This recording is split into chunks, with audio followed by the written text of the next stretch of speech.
रूसी पक्ष ने महिला एजेंट को कुर्सी से कसकर बांध दिया और उस पर बेरहमी से दबाव डालकर यह कबूल करवाने की कोशिश की कि वह जासूस है। लेकिन भयंकर यातना झेलने के बावजूद रेड स्पैरो ने दांत भींचे रखे और कुछ भी स्वीकार नहीं किया। जब रूसी अधिकारियों को लगा कि रेड स्पैरो बहुत सख्त इरादों वाली है तो उन्होंने उसे तोड़ने का नया तरीका अपनाने का फैसला किया। दरअसल पूछताछ के दौरान रूसी अधिकारियों की बातों से ही रेड स्पैरो को समझ आ गया कि उनके पास उसके देशद्रोह का कोई ठोस सबूत नहीं है। जब उसे अपने उच्च अधिकारी के सामने ले जाया गया तो अपनी जान बचाने के लिए रेड स्पैरो ने तुरंत एक योजना बना ली। उसने कहा कि वह अमेरिकी CIA के संपर्क में सिर्फ उनका विश्वास जीतने के लिए आई थी ताकि असली गद्दार को पकड़ सके। उसकी तार्किक बातों पर अधिकारी पूरी तरह यकीन तो नहीं कर पाए, लेकिन उन्होंने उसे दोबारा अमेरिका भेजकर मिशन जारी रखने का आदेश दे दिया। लेकिन जैसे ही रेड स्पैरो घर पहुंची तो उसने देखा कि उसके असली प्रेमी को एक एजेंट ने बंधक बना रखा है। उसे तुरंत समझ आ गया कि रूसी पक्ष ने अब भी उस पर पूरी तरह भरोसा नहीं किया है। अपनी असलियत छिपाने के लिए उसने दिखावे में उस एजेंट का साथ दिया और अपने ही प्रेमी को काबू में करने का नाटक किया। अगले ही पल एजेंट ने एक खतरनाक औजार निकाला और उसके प्रेमी को दोबारा यातना देकर सच उगलवाने की कोशिश की। तेज धार वाले औजार से उसकी चमड़ी कटने लगी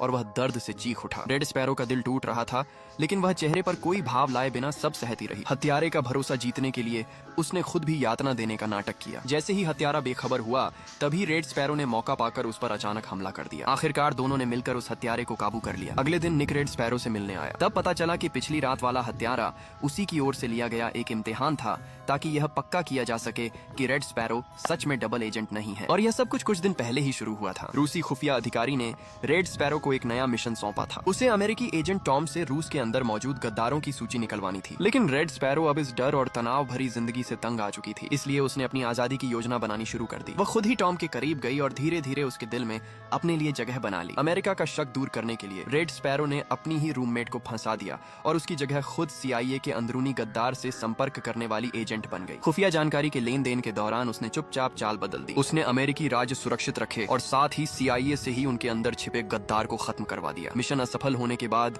रेड स्पैरो को शक के आधार पर गिरफ्तार कर रूस वापस ले जाया गया, जहां उसे सजा का इंतजार करना था। लेकिन सौभाग्य से रूस में ही गुप्त रूप से काम कर रहे अमेरिकी एजेंट निक ने सही समय पर हस्तक्षेप किया, जिससे रेड स्पैरो पर लगा शक दूर हो गया। अब दोनों एक ही नाव में सवार थे। काफी सोच समझ और चालाकी से रची गई योजना के तहत रेड स्पैरो ने रूसी उच्च अधिकारी को फंसा दिया। नतीजा ये हुआ कि उसी के देश के एक स्नाइपर ने उसे गोली मार दी। मिशन पूरा होने के बाद